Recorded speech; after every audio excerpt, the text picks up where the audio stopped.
사무엘상 1장입니다. 1절로 4절. 1절로 4절에 나오는 아담에서 노아까지는 10대입니다. 이 명단은 다시 창세기 5장 1절로 32절, 10장 10절로 32절, 11장 20절로 26절에도 나오며 누가복음 3장 36절로 38절에도 나옵니다. 여기에 가인과 아벨 명단은 빠져 있습니다. 역대기 저자가 의도적으로 선택된 백성의 계보를 강조하기 위해서죠. 그는 포로에서 돌아온 이스라엘이 하나님께 버림받은 비참한 존재가 아니라 하나님에게서 기원한 영광스러운 존재임을 드러내려 했습니다. 회복된 공동체에 대한 하나님의 선택적인 은혜와 사랑은 이미 창조 때 시작되었죠. 4절로 5절, 28절로 29절, 34절로 35절입니다. 아담에서 야곱까지 이름만 기록하고 있지만 아담, 노아, 아브라함, 이스라엘 같은 주요 인물들은 전략적 위치에 배치시키고 있습니다. 특별히 선택받은 사람들을 그렇지 못한 사람들보다 나중에 기록하고 있습니다. 셈보다 야벳과 함이 먼저 나오고 이삭보다 아브라함의 첩의 아들은 이스마엘과 그들의 아들들이 먼저 나오며 야곱보다는 에서가 먼저 나옵니다. 이것은 눈에 보이는 강대국과 열방들도 하나님의 계획 안에 속하며 하나님이 선택하신 자들을 통해 주도하시는 하나님 나라 역사의 일부분일 뿐임을 보여줍니다. 즉, 이스라엘은 지금 세속 역사에서 페르시아의 속국으로 있지만 하나님 나라에서 중심에 있습니다. 그래서 흥망성쇠를 거듭하는 열방들과는 달리 이스라엘의 역사는 끊어지지 않고 지속되고 있는 것이죠. 이스라엘은 여전히 창조 때 아담에게 부여하신 사명을 감당하도록 부름받은 나라임을 기억해야 합니다. 8절로 16절입니다. 함의 후손 명단에 가나안, 구스, 니므롯, 블레셋, 여부스, 기르가스, 히위 족속 등이 나옵니다. 주로 함의 후손은 이스라엘 언약계보 밖에 있으며 이스라엘을 심하게 괴롭힌 이방 민족이 됩니다. 노아의 수치를 형제들에게 조소하듯 폭로한 함의 행동은 단순한 실수가 아니라 새롭게 시작될 하나님 나라에 대한 심각한 영적 도전이었습니다.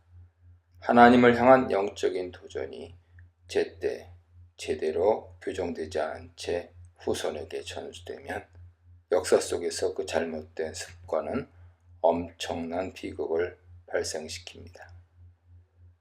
34절 이어서 2장 1절입니다. 이스라엘이라는 이름은 하나님이 야곱의 자기 중심적인 교만을 꺾으신 이후에 주신 영광의 이름입니다. 야곱은 자기 힘과 기지로 인생을 설계하고 성취하려고 했지만 결국 속이는 자가 속는 자가 되었고 움켜쥔 것을 다 잃어버리는 자가 되었습니다.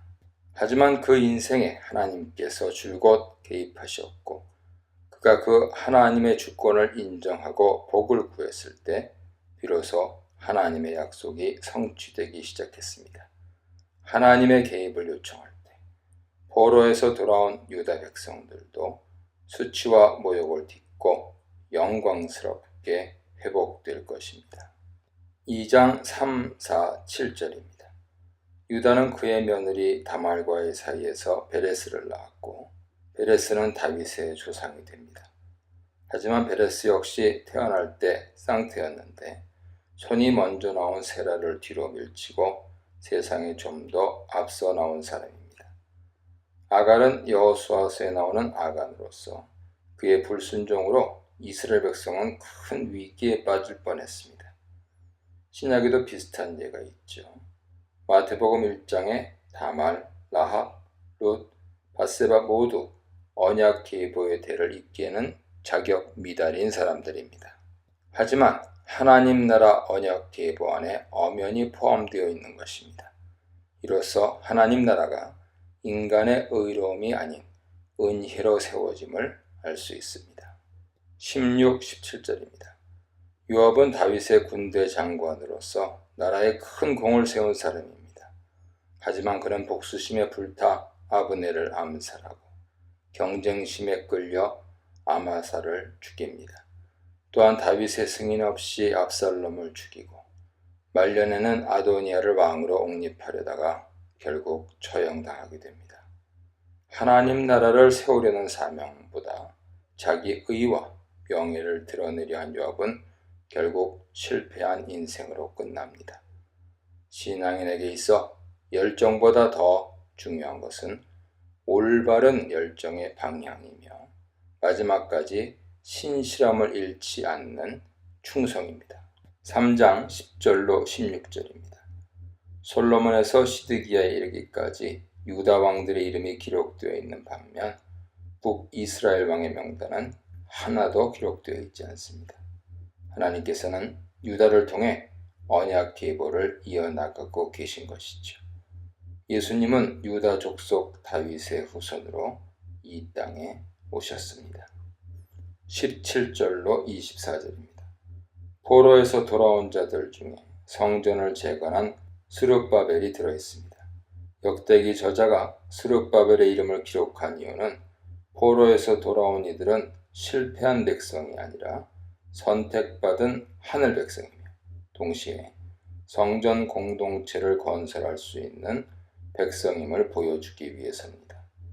무너진 성전의 회복은 하나님 나라의 회복을 상징합니다. 하나님의 이야기를 지속적으로 듣고 참여하는 묵상. 정체성을 잃어버릴 때 세상에 동화될 수밖에 없음. 내 계획보다 나를 향한 하나님의 경륜을 더 신뢰함에 대해 묵상해 보시기 바랍니다.